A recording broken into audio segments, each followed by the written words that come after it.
So we started creating a replication task, right? And then we were on the second tab, target. So we discussed about source tab. We had customer and orders couple of tables, right? Then we went to the target. We selected Oracle connection and we selected the prefix as REPL underscore. Right? We discussed about load type, right? And then the delete type, right? So this is what we discussed. The tab number 1 source and tab number 2 target, right? Now we want to move forward and then talk about the field exclusion, data filters and schedule, right? Before that, let me also start my database. So we talked about these options. Now I'll go to next tab, which is the field exclusion. Okay. Now if you see it gave me an error message. Duplicate data task so and so for object customer and order with prefix REPL. What does that mean? I already have a task created where I'm considering customer and orders as my source table and target prefix is REPL underscore. So it is not allowing me to create similar kind of replication task having same sources and same target prefix. So for this demonstration purpose, what I'll do is like I'll change this name a bit, target prefix name. I'll say REPL underscore one underscore just for now. Okay. And then I'll move forward. Okay. Now I am onto the third tab, which is field exclusion, right? Now what is field exclusion? So whatever we are having the source table as, right, there we might have some fields which are not required, right, for us. Maybe there are some audit fields like created date, created by, updated date, updated by, right, or some even data fields which we don't want to pull, right? So why to ask Informatica to pull that unnecessary information, right? We can always skip. So how to do that? I'll click on the exclude fields.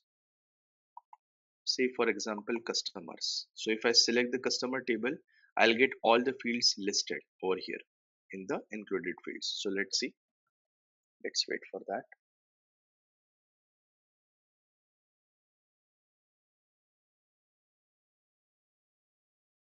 Yeah, now we have them, right? So these are the fields we have in the customer table: address, customer ID, email, first name, last name, and phone. So all these fields are important, right? We don't have any audit fields as such over here. But again, for the demonstration purpose, I'll just exclude the phone field, phone number field, right? So we can select all those fields which we don't want to replicate, which we don't want to see in the target table, and we can just add them to the excluded fields. So what will happen? Whatever replica which is going to be created, right, for customer table, that particular field or those fields which we have excluded will not appear. We are not replicating those fields, right? So this is how we can do it for a customer. I'll click OK, right? Then if I want to exclude fields for order as well, right? Again, I can select the orders table, right? I'll list the fields and then I can exclude whatever I want. Now in orders, again, we have even limited fields, so I'll not exclude any field. This is just to show how we can do that. In real time, right, we can have a table with a lot of fields we don't want to replicate. Not only the audit fields, but as I said, like some of the data fields as well, for which we don't have any use case or we don't want to consume those fields at all. So all those columns, all those fields can be excluded and then we will not replicate them in the target table. Okay, so this is the field exclusion tab. Then if I move forward, we have a data filters tab. So in the field exclusions, we applied filters on the column, right? Now in the data filters, we'll apply filters on the rows, right? So if I click on new, we can add the logical data filters on the number of rows we have. So for customer, again, if I say customer ID, I will say greater than 101. So we have only 5 rows in customer table, 101 to 105. So by having this condition, right, what will happen? Only 4 records will come to my target table. Okay. So either we can have these kind of simple conditions on specific fields, or I can go for advanced. And in advanced, I can have like multiple fields on which I can put a filter. So I can say customer ID, greater than 101, and email not equal to, say, null,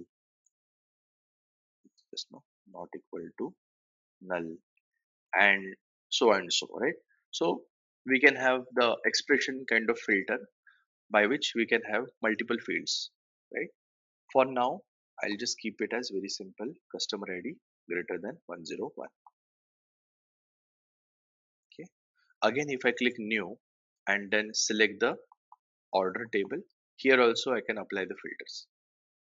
Okay. Right now I'm not adding any of the filters on the order field, so I'll say cancel, right? And then I'll click on next, which will take me to the last tab of the replication task, schedule tab. Okay. Now in schedule tab, we have the schedule details, right? In schedule details, first option is do not run this task on a schedule, means run this on demand, right? Whenever I want to run this, I'll come to the replication task. I'll rest, I'll click run, and then I'll get it executed, right? Second option is run this task on a schedule, right? So for this option, we should have already created some of the schedules, or we can even create a schedule on the fly over here, right? So how to create the schedules, what is the frequency and all, for that we have a different module, right? So right now we are not going to talk much about the schedules over here, but then just consider these two options, right? First is to run this task uh, on a, or run on demand basis, and then second is to run this on a schedule basis.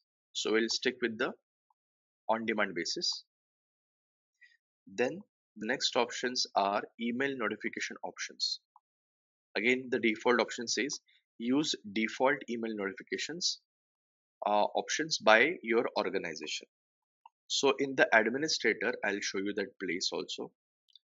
We have a particular tab where we can provide the default notifications, as in like some IDs which we would configure in the administrator, and for failure, success, and warning, those IDs will get notified for every execution, not only for this replication task, other replication tasks, mappings, sessions, everything, right? So whatever jobs we execute, right, for failure, warning, and success, will have a specific email IDs configured in the administrator, and those email IDs will get notified whenever we run any particular ETL object. Okay. But then only for this particular replication task which we are creating, right, the option is use default, means whatever we have given, though those email IDs will get notified. But then only for this specific replication task, if I say use custom email notifications, what does that mean? I can override those emails which are provided in the administrator, and have some other email IDs over here in case of failure, success, failure, warning, and success, right? So the email IDs which I'm going to provide over here, those email IDs will get notified for a particular event. Then I'll go to next. The execution mode, right? Execution goes, right? We will keep it standard only.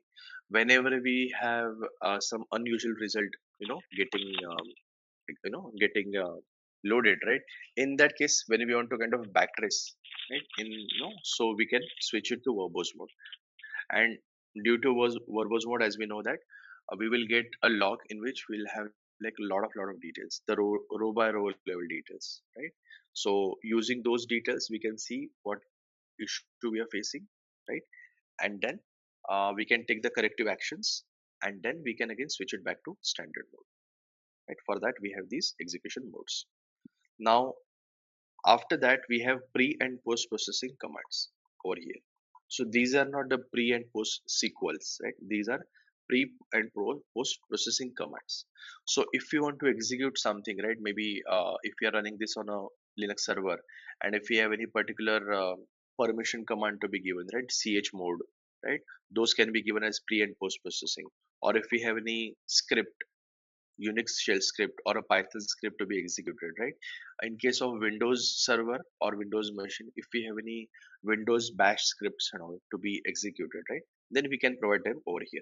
And then definitely they will have some dependency on this replication, right? So pre-processing would happen before we start replicating the data, right? Before we read the data from source and put it into target, pre-processings will get executed, right? Post-processing as in like once we finish the data writing into the target, then these post-processing commands would be executed. Okay.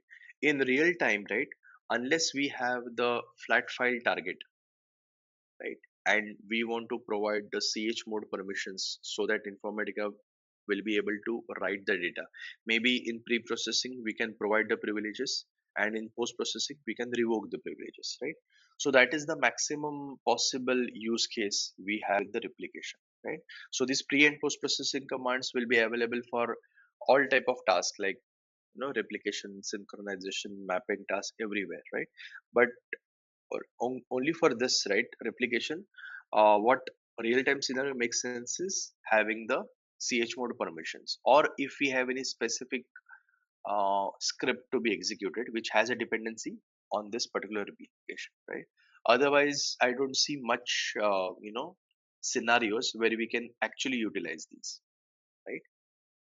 And then finally we have maximum number of session logs, right? Say log files, the number is 10, right? So it is a default number. We can decrease it, we can increase it as well. What does this mean? So if you're running the replication task for the first time, my session log will be created. For second, fourth, fifth, 10th time, the log file will be created, right? But then whenever I'm running it for 11th time, my first log will get overwritten. I will not be able to access it because I do have a limit of total 10 logs at a time. But if I want to have more logs, right? If I say 30, and then if I'm running this replication task every day, right? Once in a day, right? Then I can preserve the logs for whole month. Okay. So as per our standards, as per our requirement, we can have this maximum number of log files mentioned accordingly. Right? By default, it will be 10. Okay. So this is how you know, we have provided information in all the tabs. And finally, I'll click on finish, right? And then it says it saved successfully. Whenever I see this message that saved successfully, right, that gives me a confidence that whatever options I have configured, right, across the tabs are proper, and we don't have any syntactical issue at least. So any property was, we forgot to kind of mention which is a mandatory one, right?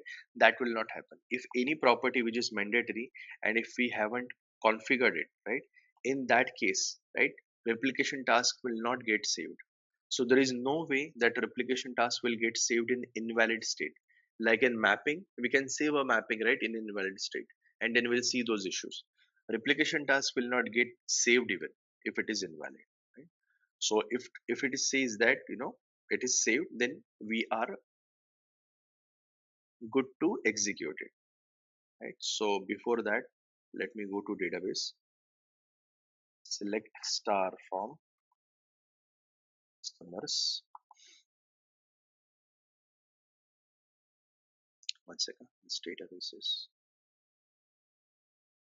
so after having 18c, right, it is like pretty slow. Earlier I used to have like 11g, which was very light and faster. Nowadays on Oracle website we don't have that setup. Okay, so I'll show you the data which we have in the source tables, customers and orders, and then we'll execute the replication task and we'll see how data get populated, right? So in the customer table, we have this 1, 2, 3, 4, 5, 6 columns and 5 rows, right? And That of order table, we'll see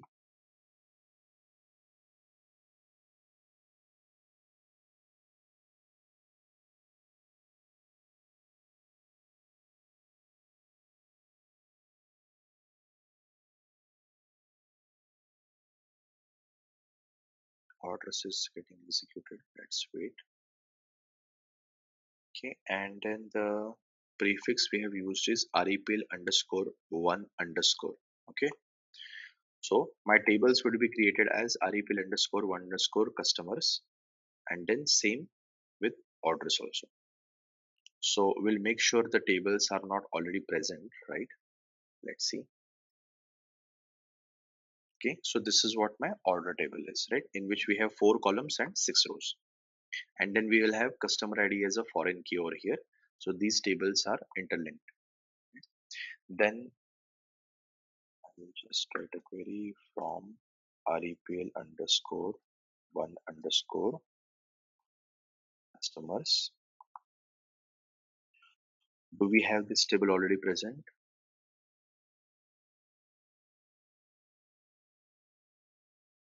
We don't have. Okay. Same for orders, I'll check.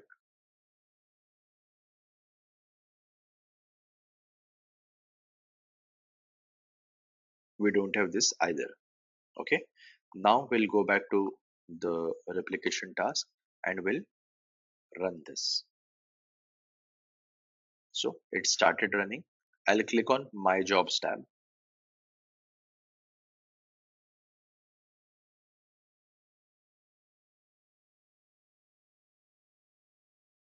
So whenever I execute something, I can go to my jobs tab, right? And then it will show me the status. Right? I can keep on refreshing this particular thing. It says updates available. So earlier it was starting. So if I say refresh, let's see what update, or it is still starting. Let's see. Okay, it is still starting, right? So whenever we create any particular ETL object for first time, right, and we are executing it, right, it might take some time because it is creating some cache files as applicable and all, right. So that is why it might take some time, a minute or so, to run something new, right? And then from second time onwards, it will be very much streamlined. So let's wait for a minute for this replication task to get executed. Oh, it is failed. Okay, let's see why it is failed.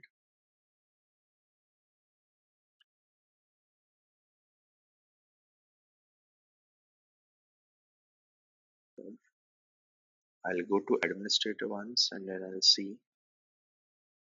And then if I go to the connections, right? So the one which I wanted to show you, if I just go to the flat file connection, edit it, or even I can go to the Oracle one as well. Flat file,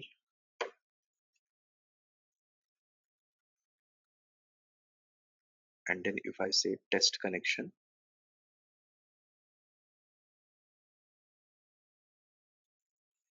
oh, okay, here we have some issue. See, this, we have some issue. And then if I go to the runtime environment, if I open this, it shows that not all services are up and running. Mass process server is errored out. Mass ingestion is okay. We don't need this. As long as data integration components and data integration servers are up and running, we should not have problem, right? Because this mass ingestion anyways we are not using it. Process server is also something which is not directly linked to what we are doing is. But in that case, what I can do is I can go to process server. As is it showing error message, I can stop it, and then it will get user stopped, and then I can go back, select the process server, and then I can start it.